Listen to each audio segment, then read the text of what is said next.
Tahukah kalian perbedaan antara in, an, inna, dan anna? Mungkin perbedaan-perbedaan 4 kalimat ini dianggap sepele ya, karena penulisannya cuma alif dan nun saja, atau hamzah dengan nun saja. Jadi seolah-olah nggak ada bedanya. Padahal keempat kalimat ini sangat besar sekali perbedaannya. Mungkin ketika ada sakal penulisan hamzah, entah di atas ataupun di bawah, mungkin masih mudah dibacanya.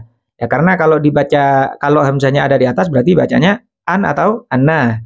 Sedangkan ketika hamzahnya ada di bawah berarti bisa in atau inna. Jadi tidak begitu rumit untuk menentukan apakah ini dibaca an, in, anna ataupun inna. Tapi ketika penulisannya seperti pojok kiri di atas, ini akan semakin mempersulit kita. Karena kenapa? Karena penulisan dengan tulisan alif dan nun ini bisa dibaca an, in, anna ataupun inna. Maka dengan demikian dibutuhkanlah ilmu nahwu dan shorof untuk membedah tentang tentang rahasia-rahasia di antara makna-makna perbedaan antara empat makna ini, empat kalimat ini. Apa saja? Mari kita kupas tuntas mulai dari in dengan an. Jadi, apa saja perbedaan in dengan an? Ini contohnya yang in. Jadi, ketika sang suami mengatakan antitolikun inda khaltiddar, maka belum tertolak sang istri ketika sang suami mengatakan demikian. Jadi, ketika suami mengatakan antitolikun inda khaltiddaro, maka sang istri belum tertolak saat suami mengatakan demikian. Karena kenapa? Karena tertolaknya istri ini ketika sang istri sudah memenuhi syarat untuk ditolak, yaitu ketika si istri ini sudah masuk rumah. Jadi sang suami mengatakan antitolikun inda khaltiddar, innya adalah in syartiyah ghaiyah. Sehingga saat suami mengatakan demikian, si istri tidak tertolak secara otomatis. Karena kenapa? Karena belum tentu si istri langsung masuk rumah ketika sang suami mengatakan demikian. Tapi ketika si istri ini setelah suami mengatakan demikian masuk rumah, maka si istri ini bisa jadi tertolak karena dia melanggar apa yang disyaratkan oleh sang suami. Jadi intinya ketika dibaca kasroh yaitu in, maka tertolaknya sang istri tergantung apakah dia mengerjakan syarat atau tidak. Jadi inda khaltiddar, ketika sang istri sudah masuk ke rumah, maka saat itulah si istri menjadi tertalak. Berbeda ketika susunannya sama cuman pakai redaksi an, maka ini akan beda lagi hukumnya. Misalnya sang suami mengatakan antitolikun anda khaltiddara misalnya. Jadi si istri ini bisa langsung tertolak saat suami mengatakan demikian. Prakteknya bagaimana? Misalnya sang suami sebelumnya sudah masuk rumah, misalnya masuk rumah yang ditentukan suami misalnya. Lah kemudian suami mengatakan demikian, antitolikun anda khaltiddaro. Kamu tertolak karena kamu masuk rumah. Oh berarti saat sang suami mengatakan antitolikun anda khaltiddar, maka saat itu pula si istri tersebut langsung tertalak. Karena annya di sini adalah an takliliyah. Jadi an yang menjadi alasan perempuan tersebut ditolak. Tapi bisa jadi si istri ini tidak akan pernah bisa tertolak ketika si perempuan atau si istri ini tidak pernah masuk ke rumah tersebut. Jadi bisa jadi dia langsung tertolak saat suami mengatakan demikian. Bisa jadi si istri ini tidak pernah tertolak karena tidak pernah masuk rumah tersebut. Seperti itu. Jadi ada perbedaan yang cukup lebar ya antara pemakaian an dengan in pada dua kalimat, pada dua contoh tersebut. Ini adalah perbedaan antara in dengan an. Yang pertama adalah in syartiyah ghaiyah, sedangkan yang kedua adalah an takliliyah. Kemudian selanjutnya yaitu perbedaan antara inna dengan anna. Dan ini cukup banyak ya. Karena ketentuan-ketentuan inna dengan anna ini kurang lebihnya ada 35 ketentuan dan varian. Jadi kapan harus dibaca inna, kapan harus dibaca anna, atau kapan boleh dibaca kedua-duanya. Seperti itu. Kalau nggak keliru itu ada 35 ketentuan ya. Tapi akan saya jelaskan secara ringkas biar mudah difahami, sehingga ketika sampean menjumpai kalimat ini sudah bisa memahami ini harus dibaca inna atau harus dibaca anna tanpa menghafal ke-35 macam ketentuan-ketentuan tadi. Bagaimana caranya? Kita lihat dulu. Kita harus tahu dulu bahwasanya perbedaan antara antara inna dengan anna.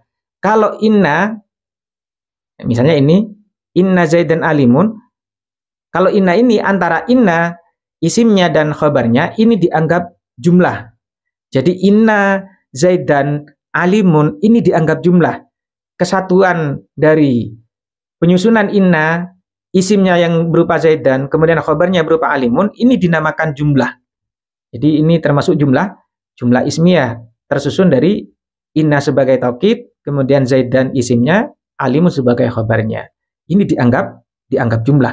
Karena dianggap jumlah dan kalam, sehingga ini tidak membutuhkan penjelasan lain. Jadi ketika mengatakan inna Zaidan alimun, ini sudah sempurna seperti itu kalamnya. Berbeda dengan anna.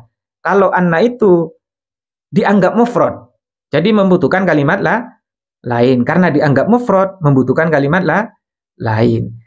Karena tersusun dari beberapa kalimat dan dianggap mufrad, maka i'rabnya adalah i'rab mahalli. Jadi i'rabnya bukan i'rab lafzi seperti itu. Dan ini yang perlu kita pahami. Jadi ketika mengatakan inna Zaidan alimun, ini mesti kalam, karena ini dianggap jumlah seperti itu. Jadi intinya kalau ada kalimat ketika difahami penyusunannya ini bisa difahami sebagai kalam, sudah bisa difahami dan memberikan hukum musnad dan musnad ilaih, ada yang dihukumi dan yang dihukumkan, maka itu mesti dibaca inna. Tapi kalau masih membutuhkan kalimat lain, berarti bisa saja anna. Mari kita simak contohnya yang pakai anna. Yang pertama yaitu ini anna ini. Jadi balagoni anna amron sobirun. Karena anna ini mirip dengan an, harokat hamzahnya sama-sama fathah, maka hampir sama dengan an masdariyah, sehingga mesti memerlukan pentakwilan sebagai takwil masdar. Seperti contoh balagoni anna amron sobirun misalnya, ini seolah-olah mengatakan balagoni sobru amrin. Jadi seolah-olah yang artinya balagoni sobru amrin ini kesabaran Umar, informasi tentang kesabaran Umar ini sudah sampai ke telingaku. Jadi kabar tentang kesabaran Umar ini telah sampai ke telingaku. Atau balagoni anna amron sobirun. Informasi tentang kesabaran Umar ini sungguh-sungguh telah sampai padaku. Jadi i'rabnya anna amron sobirun.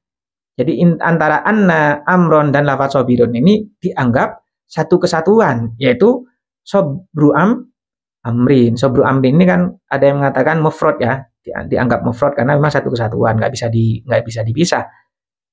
Karena sobru amrin ini ya kesabaran yang mesti milik Umar, bukan milik yang lain seperti itu.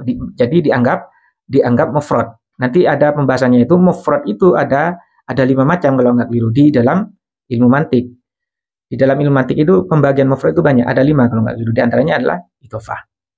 Jadi ketika mengatakan balagoni anna amron sobirun, atau ketika ditakwil masdar menjadi sobru amrin, ini mahal rofa sebagai fa'il. Jadi sobru amrin ini takwil dari anna amron sobirun ini adalah fa'il dari balagoni. Jadi kesabaran Umar, informasi tentang kesabaran Umar ini telah sampai ke telingaku.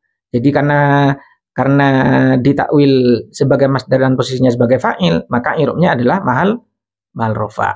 Kemudian selanjutnya bagaimana yang contoh yang mahal nasab? Contohnya seperti alimtu anna amron qa'idun. Saya tahu bahwasanya saya tahu duduknya Umar. Saya tahu tentang informasi duduknya Umar. Atau kalau dipakai anna dengan tujuan ingin mempertegas bahwasanya Umar itu benar-benar orang duduk, maka memakai susunan anna seperti itu untuk memperkokoh ya. Jadi alimtu anna amron qa'idun. Saya tahu bahwasanya Umar adalah orang yang duduk. Atau seolah-olah mengatakan alimtu qu'uda amrin. Saya tahu tentang duduknya Umar. Jadi antara anna, amron, dan qa'idun ini dianggap satu kesatuan sehingga membutuhkan kalimat lain yaitu alimtu. Jadi nggak bisa mengatakan anna amron qa'idun karena ini dianggap satu kesatuan. Karena anna amron qa'idun ini dianggap satu kesatuan, maka mesti membutuhkan kalimat lain berbeda dengan inna. Kalau inna tidak membutuhkan kalimat lain karena sudah menjadi kalam yang sempurna. Makanya kalau inna itu mesti ada di depan katanya. Jadi di antara syarat-syarat inna itu mesti ada di depan. Beda dengan anna. Kalau anna ini mesti ada bisa di tengah dan bisa di depan. Intinya kalau anna ini mesti membutuhkan kalimat lain. Jadi kalau maknanya masih membutuhkan kalimat lain, itu berarti bisa dibaca anna. Jadi lafadz qu'uda amrin ini statusnya sebagai maf'ul bih mahalna nasab. Karena ini sibah jumlah mirip dengan jumlah, akhirnya status i'rabnya itu mahalna nasab. Jadi alim tu qu'uda alim tu anna amron qa'idun. Jadi anna amron qa'idan ini anna amron qa'idun ini adalah memiliki status mahalna nasab sebagai maf'ul bih. Ketika ditakwil masdar menjadi qu'uda amrin. Kemudian selanjutnya yaitu contoh yang majrur. Contohnya seperti ini. Ajibtu min annaka alimun. Jadi antara anna ini ya, bukan angka ya. Ajibtu min annaka alimun. Saya salut tentang bahwasanya kamu adalah orang yang alim. Jadi seolah-olah ketika ditakwil masdar, ajibtu min ilmika. Saya salut tentang keilmuanmu. Jadi keilmuanmu itu luar biasa. Banyak ya. Multi talenta, bisa paham nahwu sharaf, paham tafsir, paham usul dan sebagainya. Jadi ketika mengatakan ajibtu min annaka alimun, ini seolah-olah mengatakan ajibtu min ilmika. Jadi antara annaka dan alimun ini satu kesatuan sehingga membutuhkan kalimat lain yaitu lafaz ajibtu. Seperti itulah perbedaan antara in, an, inna dan anna. Tapi kalau inna dan anna ini banyak sekali ya perbedaannya dan ada ketentuan-ketentuannya. Kalau ketentuan tentang harus dibaca inna, hamzahnya dibaca kasroh itu ada 15 ketentuan kalau nggak keliru. Sedangkan anna itu ada 4 ketentuan dan bisa lebih. Jadi sedangkan yang boleh dibaca inna dan dibaca anna ini ada 6 ketentuan. Dan ini disarikan dalam beberapa kitab dan kita harus berusaha untuk menerapkan menerapkan ketentuan-ketentuan seperti ini karena banyak ya. Banyak kadang-kadang kita nggak menyadari ini dibaca inna atau anna ini atau dibaca in atau dibaca an ini. Jadi seperti itulah perbedaan-perbedaan antara in dengan an, antara inna dengan anna. Keempat-empatnya ini berbeda semua. Meskipun hurufnya sama ya, tapi perbedaannya sangat besar dan dampak pengaruhnya juga sangat besar. Semoga ini menjadi ilmu yang bermanfaat. Amin Allahumma amin. Al-Fatihah.